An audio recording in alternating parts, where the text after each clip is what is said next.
সাংবিধানিক ৰক্ষা কৱচৰ কথা কোৱাৰ ক্ষেত্ৰত বিপ্লৱ শৰ্মা কমিটি ব্যৰ্থ হৈছে। অসমৰ ৰাইজৰ ৰাজনৈতিক, অৰ্থনৈতিক, সামাজিক আৰু সাংস্কৃতিক পূৰ্ণ পৰ্যায়ৰ সুৰক্ষা কৱচ অসমীয়া ৰাইজে লাভ নকৰে। প্ৰশাসনিক সুৰক্ষা কৱচ, এই সুৰক্ষা কৱচবিলাক সম্পৰ্কে মই গভীৰভাৱে, আমি ৰাইজৰ দলৰ সভাপতি হিচাপে মই গভীৰভাৱে অধ্যয়ন কৰি আছোঁ আৰু সেই সমস্যাবিলাকৰ সমাধান কেনেকৈ সম্ভৱ হ'ব পাৰে তাৰ ওপৰত কাম কাজ কৰি আছোঁ। অসম চুক্তিৰ ৬ নম্বৰ দফাৰ ওপৰত আমাৰ ন্যায়াধীশ বিপ্লৱ শৰ্মা ডাঙৰীয়াৰ যিখন প্ৰতিবেদন আছিলে, সেই সমিতিৰ যিখন প্ৰতিবেদন, সেই প্ৰতিবেদন সম্পৰ্কে আৰু অসমৰ মানুহৰ কাৰণে ৰাজনৈতিক, সামাজিক, অৰ্থনৈতিক, সাংস্কৃতিক যিটো সুৰক্ষা কৱচ, সাংবিধানিক সুৰক্ষা কৱচ, বিধায়িনী সুৰক্ষা কৱচ আৰু প্ৰশাসনিক সুৰক্ষা কৱচ, এই সুৰক্ষা কৱচবিলাক সম্পৰ্কে মই গভীৰভাৱে, আমি ৰাইজৰ দলৰ সভাপতি হিচাপে মই গভীৰভাৱে অধ্যয়ন কৰি আছোঁ, গভীৰভাৱে গৱেষণা কৰি আছোঁ আৰু সেই সমস্যাবিলাকৰ সমাধান কেনেকৈ সম্ভৱ হ'ব পাৰে তাৰ ওপৰত কাম কাজ কৰি আছোঁ। এতিয়া বিপ্লৱ শৰ্মা ডাঙৰীয়াৰ যিখন প্ৰতিবেদন, তেখেতৰ নেতৃত্বৰ যিখন প্ৰতিবেদন, সেই প্ৰতিবেদনখনে মই ভাবোঁ যে যথেষ্ট কথা কৈছে, কিন্তু অসমৰ সাংবিধানিক ৰক্ষা কৱচ, মাটি আৰু সম্পদৰ ওপৰত সাংবিধানিক ৰক্ষা কৱচৰ কথা কোৱাৰ ক্ষেত্ৰত বিপ্লৱ শৰ্মা কমিটি ব্যৰ্থ হৈছে। প্ৰতিবেদনখনত নায়েই মাটি আৰু সম্পদৰ সুৰক্ষা, যিটো ভাৰতৰ সংবিধানৰ ৩৭১ ক অনুচ্ছেদে আমাৰ সমাজলৈ আনিছে। গতিকে প্ৰতিবেদনখনৰ কিছুমান লিমিটেশ্যন আছে।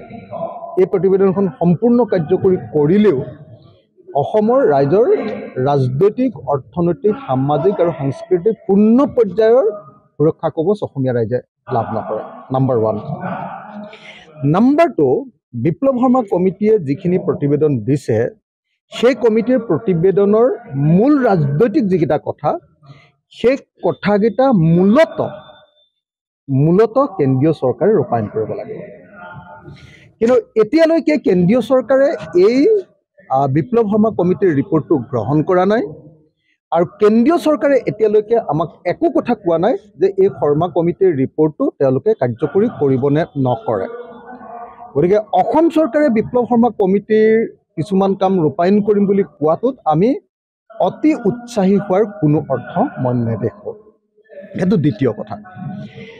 এতিয়া আমি অসম চৰকাৰক আহ্বান জনাম, কিন্তু এটা কথা ঠিক যে ৬ নম্বৰ দফা কমিটিৰ প্ৰতিবেদন ৰূপায়ণ কৰিবলৈ লোৱা কথাটোক উৎসাহজনক আৰু লোৱা কথাটোক আমি ৰাইজৰ দলে আদৰণি জনাম। সঁচাকৈ যদি ৬ নং দফা কমিটিৰ প্ৰতিবেদন ৰূপায়িত হয়, কাৰ্যত ৰূপায়িত হয়, আখৰে আখৰে পালন হয়, যদি ইনটোটো পালন হয়, সম্পূৰ্ণৰূপে পালন হয়, তেতিয়াহ'লে অসমৰ কিছু সমস্যাৰ সমাধান হ'ব। অসমৰ কিছু সমস্যাৰ সমাধান হ'ব আৰু সেইকাৰণে মই অসম চৰকাৰ, ভাৰত চৰকাৰ সকলোকে আহ্বান জনাইছোঁ যে ইনটোটো বিপ্লৱ শৰ্মা কমিটিৰ প্ৰতিবেদনখন ৰূপায়ণ কৰা হওক। এতিয়া বিপ্লৱ শৰ্মা কমিটিৰ কোনখিনি প্ৰতিবেদন অসম চৰকাৰে ৰূপায়ণ কৰিম বুলি কৈছে? বিপ্লৱ শৰ্মা কমিটিৰ সেইখিনি কথা ৰূপায়ণ কৰিম বুলি কৈছে যিবিলাক সাধাৰণভাৱে এখন ৰাজ্য চৰকাৰে প্ৰশাসনিকভাৱে কৰিব পৰা কাম। কোনবিলাক কাম? যেনেকৈ ধৰক আপোনাৰ জ্যোতি চিত্ৰবনত পইচা দিয়াৰ কথা কৈছে, সত্ৰবিলাক সংৰক্ষণ কৰাৰ কাৰণে পইচা দিয়াৰ কথা কৈছে, যেনেকৈ ধৰক আপোনাৰ কি কয় শংকৰদেৱ কলাক্ষেত্ৰৰ কাৰণে টকা দিয়াৰ কথা কৈছে।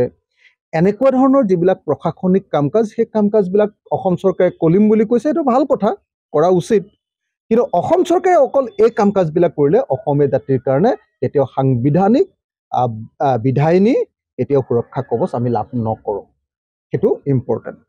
যদি সঁচাকৈ অসম চৰকাৰে বা ভাৰত চৰকাৰে সঁচাকৈ যদি অসমীয়া মানুহক সাংবিধানিক ৰক্ষা কৱচ দিব খোজে, তেতিয়াহ'লে ভাৰতৰ সংবিধানক ৰাজ্যক দিব খোজা সাংবিধানিক সুৰক্ষা কৱচ অকল এটা অনুচ্ছেদতে আছে। সেই অনুচ্ছেদটো কি? 371।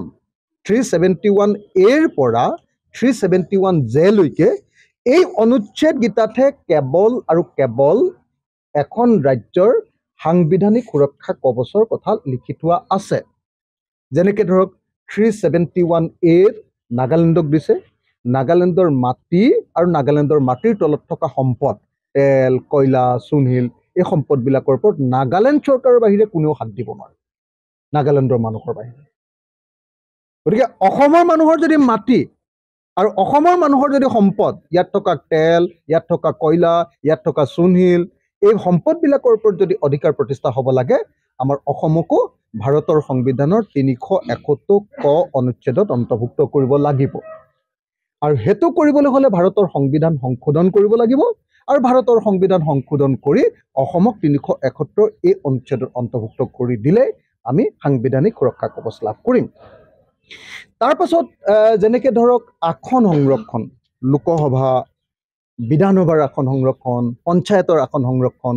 এতিয়া আমাৰ বিপ্লৱ শৰ্মা কমিটিয়ে কৈছে যে অসমীয়া মানুহৰ কাৰণে, অসমীয়া মানুহ মানে এওঁলোকে কৈছে যে 1951 চন, 1951 চনৰ পৰা বসবাস কৰা অসমীয়া মানুহৰ কাৰণে এওঁলোকে আমাৰ বিপ্লৱ শৰ্মাৰ প্ৰতিবেদনে কৈছে যে বিধানসভাৰ আসন, লোকসভাৰ আসন, পঞ্চায়তৰ আসন আৰু পৌৰসভাৰ আসন সংৰক্ষণ কৰিব লাগে। 80% আৰু 70%, 80% সংৰক্ষণ কৰিব লাগে বুলি কৈছে। এতিয়া এই কামটো কৰিবৰ কাৰণে ভাৰতৰ সংবিধানত ক'ত লিখা আছে? ভাৰতৰ সংবিধানৰ আৰ্টিকল 371F-ত ছিকিম ৰাজ্যখনত আছে। ছিকিম ৰাজ্যখনৰ যিটো লেপচা জনগোষ্ঠীৰ লোকসকলৰ কাৰণে তাত আসন সংৰক্ষণ আছে। এতিয়া 371F-ত যদি অসমৰ নামটো সুমুৱাই দিয়ে আৰু অসমীয়া মানুহৰ অৰ্থাৎ 1951 চনৰ আগতে অহা মানুহবিলাকেহে এই কাৰণেহে আসন সংৰক্ষণ হ'ব বুলি লিখে, তেতিয়াহে কেৱল সাংবিধানিক ৰক্ষা কৱচ, নহ'লে বেলেগবিলাক কথা কৈ থকাৰ কোনো মিনিং নাই। তাৰপিছত চাকৰিটোৰ কথা লিখা আছে ভাৰতৰ সংবিধানৰ 371Z। এইটো দিছে অন্ধ্ৰপ্ৰদেশক চাকৰি সংৰক্ষণ দিছে।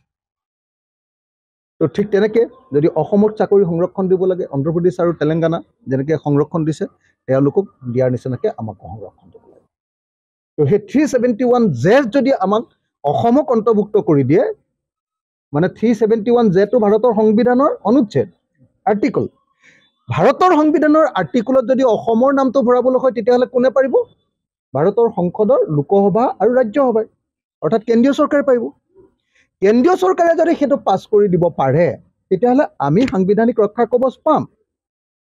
এতিয়া সেই সাংবিধানিক ৰক্ষা কৱচ নিদিয়াকৈ যদি শংকৰদেৱ কলাক্ষেত্ৰৰ কাৰণে অকণমান পইচা, সত্ৰবিলাকৰ কাৰণে অকণমান পইচা, আমাৰ বিহু বা বাগৰুম্বা বা অন্য কোনোবা জনগোষ্ঠীৰ সাংস্কৃতিক অনুষ্ঠানবিলাক পাতিবৰ কাৰণে ডিষ্ট্ৰিক্ট লেভেলত যদি এটা অডিটৰিয়াম খুলি দিয়ে, তেতিয়াহ'লে অসমীয়া জাতিৰ কিমান প্ৰকাৰৰ উন্নতি হ'ব, আপোনালোকে কি পৰ্যায়ৰ উন্নতি হ'ব আপোনালোকে নিজে কল্পনা কৰি চাওক। কথাটো বুজিছেনে? এতিয়া মই ভাবোঁ যে আচলতে বিজেপি চৰকাৰে 2024 চনৰ লোকসভা নিৰ্বাচনত বেয়া ফলাফল দেখুওৱাৰ পাছত আৰু 2026 চনত বিজেপি অসমত বিধানসভাত হাৰিব বুলি প্ৰচাৰ হৈ যোৱাৰ পাছত মানুহ যেতিয়া কনভিন্স হৈছে যে এইবাৰ বিজেপি হাৰিব, তেতিয়া বিজেপি উদ্বাউল হৈ পৰিছে কেনেকৈ তেওঁলোকৰ হেৰুৱা যিটো ভিত্তি সেইটো ঘূৰাই আনিব পাৰে। তাৰে অংশ হিচাপে তেওঁলোকে অসম চুক্তিৰ 6 নম্বৰ দফা কমিটিৰ প্ৰতিবেদন বা বিপ্লৱ শৰ্মা কমিটিৰ প্ৰতিবেদন কাৰ্যকৰী কৰিব খুজিছে। মই ভাবোঁ যে আচলতে এইটো তেওঁলোকৰ ইলেকশ্যনৰ এজেণ্ডা।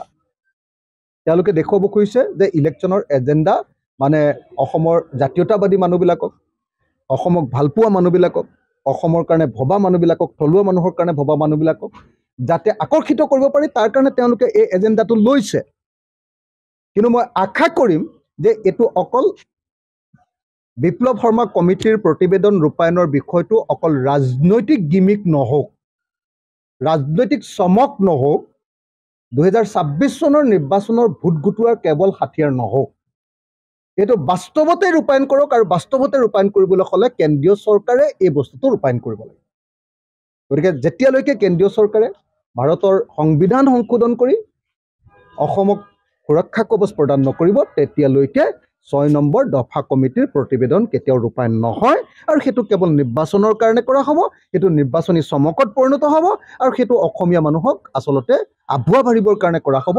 আৰু সেইকাৰণে মই 6 নম্বৰ দফা কমিটিৰ প্ৰতিবেদন ইন toto কেন্দ্ৰীয় চৰকাৰক গ্ৰহণ কৰি এইখন প্ৰতিবেদন বাস্তৱায়িত কৰিবৰ কাৰণে আহ্বান জনাইছোঁ।